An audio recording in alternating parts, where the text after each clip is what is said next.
हाँ चलिए next question देखिए, बहुत आसान है। ये नीट में पूछा हुआ क्वेश्चन है, पूछा हुआ क्वेश्चन है, ये नीट में क्वेश्चन में पूछा हुआ, ठीक है। कह रहा है कि एक long carrying steady current is bent into एक वायर है, ठीक है, एक वायर है into a sir current carrying loop. ये इसको हम चेंज कर देते हैं एक लूप में चेंज कर देते हैं, सिंगल टर्न वाला। ये तार को लेते हैं और एक सिंगल वन टर्न में इसको चेंज कर देते हैं, ठीक है। तो अब आपको पता है कि एक कॉइल का सिंगल टर्न वाला इसका मैग्नेटिक फील्ड होता है बी, ठीक है। एक टर्न में कॉइल किए जिसका मैग्नेटिक फील्ड बी आता है, इसको फर्दर कॉइल करते हैं, इसको फर्दर और टर्न करते हैं। It is bent into a circular coil of n turns. अभी है एक टर्न, अभी है सिंगल टर्न, ठीक है। इसको हम मल्टीपल टर्न में चेंज कर देते हैं, और तो मल्टीपल टर्न में जब चेंज करते हैं इसका रेडियस और छोटा हो जाएगा ना। तो चलिए हम इसको और छोटा में कर देते हैं, इसको कहते हैं n टर्न्स।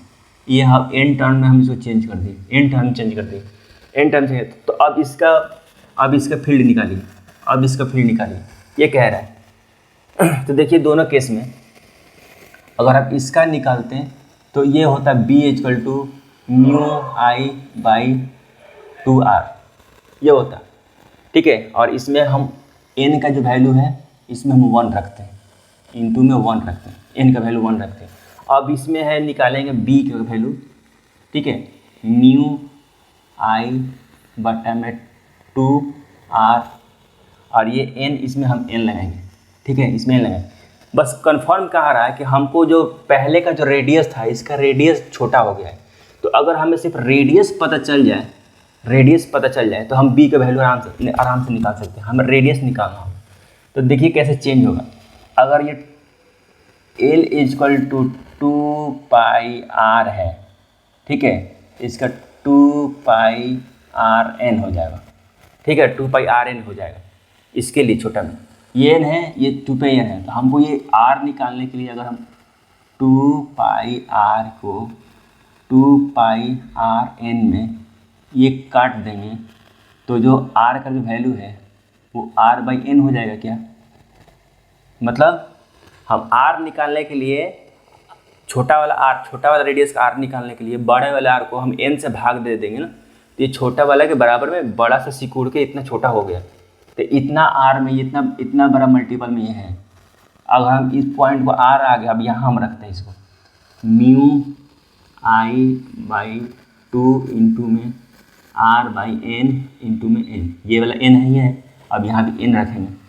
अब इसको उठा के मल्टीप्लाई करिए, mu I n by 2r, ये वाला n ऊपर चल जाएगा, एक और n आ गया, तो आ गया mu not I n square by 2r हो गया, ठीक है। अब देखिए ये अपने आप में एक b है कि नहीं, ये b के बराबर है कि नहीं, तो फाइनल आंसर कितना आ जाए b n स्क्वायर है, b के बराबर है सिंगल टर्म। तो हमें इस क्वेश्चन को सॉल्व करने के पहले ना एक बार ऑप्शन भी देख लीजिएगा कि हमको ऑप्शन में किस फॉर्म में लाना है। बी के फॉर्म में लाना था कि सिर्फ इतना ही भी करके छोड़ देना था। तो अगर इतना ही भी करके छोड़ देना होता ऑप्शन में ये भी दे सकता था कि ये इस फॉर्म में लिखना है कि इस फॉर्म में लिखना है, तो हमको लिखना इस फॉर्म में लाना था, तो हम चेंज कर दी। ये हो गया answer n square by B, ठीक है, ये हो गया आंसर। समझ गए? मैं फिर से दोहरा देता हूँ। एक सिंगल वायर था, इसको हमने गोल बना दिया, एक रिंग बना दिया एक ही टर्न में। तो आपको पता है कि बायट-सैवर्ट लॉ से ये कंप्लीट रिंग का ये इतना फार्मूला होता है। इसको एक हटा दीजिए क्योंकि सिंगल वायर ही है, एक न्यू वायर आता है। अब इसी को थोड़ा और पतला, एक राउंड था उसको काट के और पतला करके मल्टीपल कॉइलिंग का एक और छोटा रिंग बना दिया। इसका हो गया रेडियस r, छोटा हो गया, ये कंप्लीट था, r था छोटा। तो अब बताइए इसमें कि इसका फील्ड कितना निकलेगा n टर्म्स में। तो n टर्म्स का अगर हम रेडियस निकाल लें तो ये निकल सकता है, ऐसे बनेगा। इसको कम से कम आप ना 3 से 4 बार बनाइए क्वेश्चन को, आप 4 बार बनाइए, आपको बिल्कुल समझ में आ जाएगा। क्वेश्चन प्रैक्टिस ऐसे किया जाता है, ज़्यादा क्वेश्चन बनाने की जरूरत नहीं है। कहते एक फिजिक्स का टॉपिक लेते हो, हम लोग क्या करते थे कि एक टॉपिक पढ़ना और हज़ारों किताब पढ़ते थे। 10-10 किताब, 12-12 किताब, कभी उसका नोट्स, कभी इसी में गड़बड़ा जाता था। आपको नहीं करना, एक ही किताब फॉलो करना है, एक ही क्वेश्चन पढ़ना है, उसको बार बार बनाना है।